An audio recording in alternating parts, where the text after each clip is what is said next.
कर्नाटक की राजनीति में एक ऐसा नाम जिसे लोग fixer, crisis manager, money power का मास्टर और कर्नाटक कांग्रेस का चाणक्य तक कहते हैं।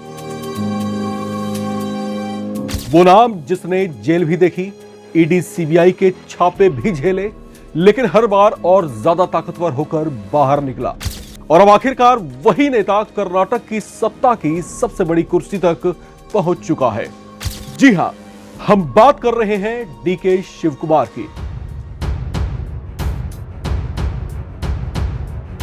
कर्नाटक के नए मुख्यमंत्री डीके शिवकुमार, वो नेता जो 2023 में मुख्यमंत्री बनते बनते रह गए थे। गेम चेंजर की छवि रखने वाले डीके शिवकुमार को आखिरकार वो कद और वो पद मिला जिसके वो हकदार थे। कभी कर्नाटक की गलियों में घूमने वाला एक लड़का शिवा कैसे बना चीफ मिनिस्टर डीके शिवकुमार? आखिर कैसे एक साधारण परिवार से निकला लड़का कर्नाटक की राजनीति का सबसे ताकतवर खिलाड़ी बन गया? क्या है उनकी असली ताकत? ढेरों विवादों और मुकदमों के बावजूद कैसे शिवकुमार 33 साल तक कोई चुनाव नहीं हारे? और जनता के बीच किसी फिल्म स्टार सी पॉपुलैरिटी रखने वाले शिवकुमार को आखिर क्यों कांग्रेस ट्रबल शूटर मानती है? आज की इस स्पेशल रिपोर्ट में हम आपको बताएंगे डीके शिवकुमार की पूरी कहानी, शुरुआत से लेकर सत्ता के शिखर तक। कर्नाटक की राजनीति में अगर किसी नेता को ऑपरेशन मास्टर कहा जाता है तो वो है डीके शिवकुमार। पूरा नाम डोडाल हल्ली केंपेगौड़ा शिवकुमार। जन्म 15 मई 1961 को कर्नाटक के कनकपुरा इलाके में एक प्रभावशाली वोक्कालिगा परिवार में हुआ। उनके पिता खेती, किसानी और स्थानीय राजनीति से जुड़े रहे। परिवार का सामाजिक प्रभाव था, लेकिन डीके शिवकुमार ने बहुत जल्दी समझ लिया था कि सिर्फ परिवार का नाम काफी नहीं होगा। राजनीति में ऊपर उठने के लिए अपना नेटवर्क, अपनी पकड़ और अपनी रणनीति बनानी पड़ेगी। कॉलेज के दिनों में ही उन्होंने छात्र राजनीति में एंट्री कर ली थी।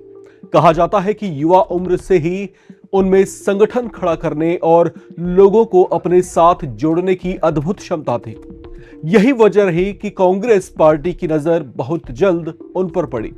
1980 के दशक में उन्होंने यूथ कांग्रेस से अपनी सक्रिय राजनीति की शुरुआत की। उस दौर में कर्नाटक कांग्रेस के अंदर कई बड़े चेहरे थे, लेकिन डीके शिवकुमार धीरे धीरे खुद को एक ऐसे नेता के तौर पर विकसित करते रहे जो चुनाव जीतना जानता था और संकट के वक्त पार्टी को बचाना भी जानता था।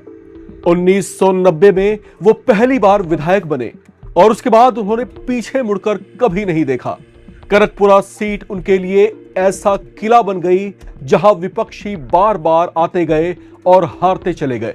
लगातार चुनाव जीतते हुए डीके शिवकुमार ने अपनी अलग राजनीतिक पहचान स्थापित की। लेकिन डीके शिवकुमार सिर्फ चुनाव जीतने वाले नेता नहीं थे, वो मैनेजमेंट पॉलिटिक्स के सबसे बड़े खिलाड़ी बनते गए।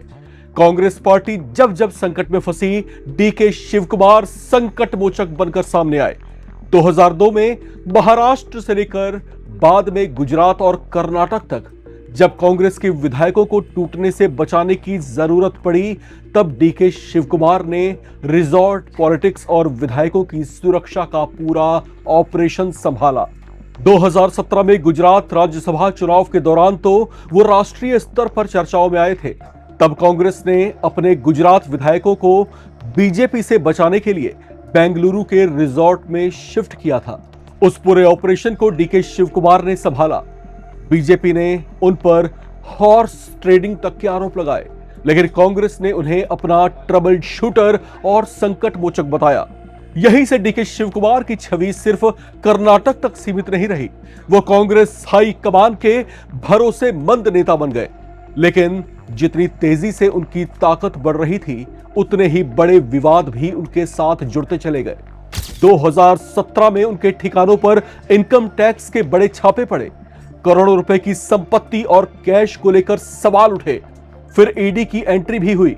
मनी लॉन्ड्रिंग केस में उन्हें गिरफ्तार किया गया और उन्हें तिहाड़ जेल तक जाना पड़ा। उनकी गिरफ्तारी ने कर्नाटक की राजनीति में भूचाल सा ला दिया था।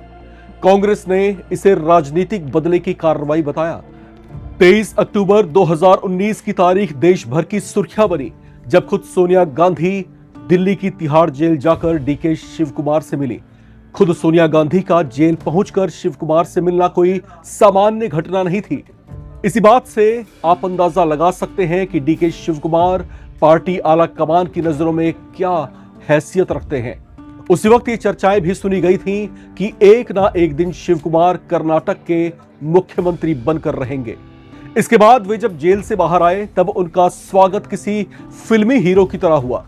यहीं से उनकी राजनीतिक कहानी और ज्यादा मजबूत होती चली गई। जेल से बाहर आने के बाद वो टूटे नहीं बल्कि पहले से भी ज्यादा आक्रामक हो गए। 2020 में उन्हें कर्नाटक कांग्रेस का अध्यक्ष बनाया गया और यहीं से उन्होंने वो काम किया जिसने उन्हें मुख्यमंत्री की रेस में सबसे आगे लाकर खड़ा किया। उन्होंने कांग्रेस संगठन को जमीनी स्तर पर फिर से खड़ा किया। राज्य की बीजेपी सरकार के खिलाफ लगातार आक्रामक अभियान चलाए। पे सीएम कैंपेन हो, भ्रष्टाचार के आरोप हो या भारत जोड़ो यात्रा की कर्नाटक में मेजबानी हो, डीके शिव कुमार हर जगह फ्रंट फुट पर दिखाई दिए। 2023 विधानसभा चुनाव में कांग्रेस की ऐतिहासिक जीत के पीछे अगर दो चेहरे सबसे ज्यादा चर्चाओं में रहे तो उनमें एक नाम डीके शिव कुमार का भी था। चुनावी नतीजे आते ही सवाल उठे कि मुख्यमंत्री कौन होगा। एक तरफ सिद्धारमैया का जनाधार था, दूसरी तरफ डीके शिव कुमार का संगठन और संसाधनों पर मजबूत नियंत्रण। कांग्रेस पार्टी के भीतर कई दिनों तक जबरदस्त खींचतान चली। दिल्ली में बैठकों का दौर चला। डीके शिव कुमार अपने समर्थकों के साथ पूरी ताकत से मुख्यमंत्री पद के लिए डटे रहे। उस वक्त ऐसा लग रहा था कि शायद कांग्रेस उन्हें मुख्यमंत्री बना देगी, लेकिन आखिर में हाईकमान ने सिद्धारमैया के नाम पर मुहर लगा दी। डीके शिव कुमार को डिप्टी सीएम और प्रदेश अध्यक्ष की जिम्मेदारी सौंपी गई। कहा गया कि 2.5 साल का फॉर्मूला है, यानी आधे कार्यकाल के बाद मुख्यमंत्री पद इनको मिलने वाला था। हालांकि 2.5 साल की अवधि के बाद भी सीएम पद पर कोई फेरबदल नहीं हुआ। 2023 से लेकर 2026 तक कर्नाटक की राजनीति में एक सवाल लगातार गूंजता रहा, क्या डीके शिव कुमार मुख्यमंत्री बनेंगे? शिव कुमार पूरे धैर्य से इंतजार करते रहे और आखिरकार जब कर्नाटक में विधानसभा चुनाव को लेकर लगभग 1.25 साल बाकी हैं, तब कहीं जाकर मुख्यमंत्री पद पर उनका राज तिलक फाइनल हुआ। दिलचस्प बात यह है कि डीके शिव कुमार ने इस पूरे दौर में कभी खुलकर बगावत नहीं की।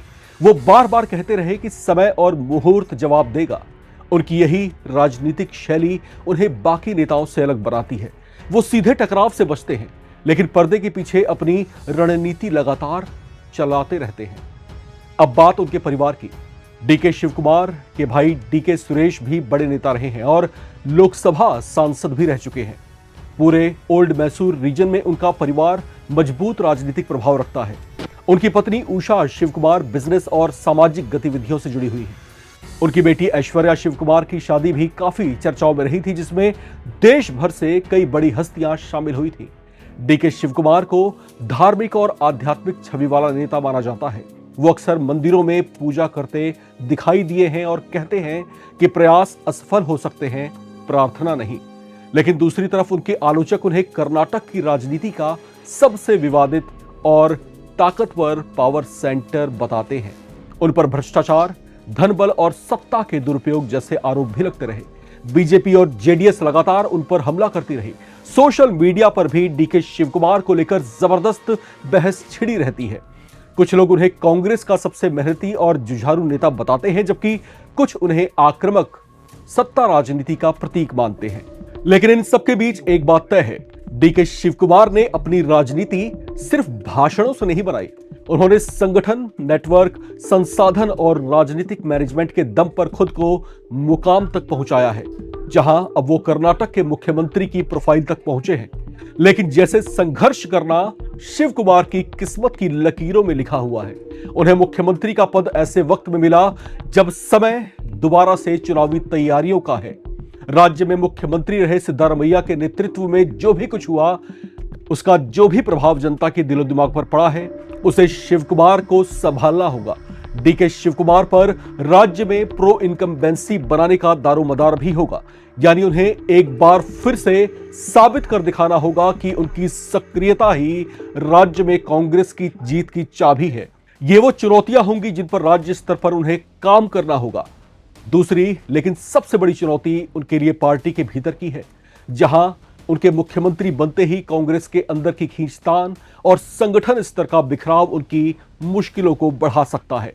ऐसे में उनके सामने दोहरी चुनौतियां हैं। हालांकि तमाम राजनीतिक पंडितों की नजरों में वे किसी सधे हुए राजनीतिक सूरमा से कम नहीं हैं। विपरीत परिस्थितियों में भी खुद को अनेकों बार साबित करते रहे हैं, क्योंकि डीके शिवकुमार सिर्फ एक नेता नहीं है, वो कर्नाटक की राजनीति का वो अध्याय है जिसमें महत्वाकांक्षा, संघर्ष, विवाद, रणनीति और सत्ता सब कुछ शामिल है। तो आपको क्या लगता है, डीके शिवकुमार क्या वाकई में सीएम बनने के बाद होने वाले विधानसभा चुनाव में कांग्रेस के लिए जीत की चाबी साबित होंगे? अपनी राय लिखकर कमेंट बॉक्स में जरूर शेयर करें। देखते रहें नवभारत टाइम्स।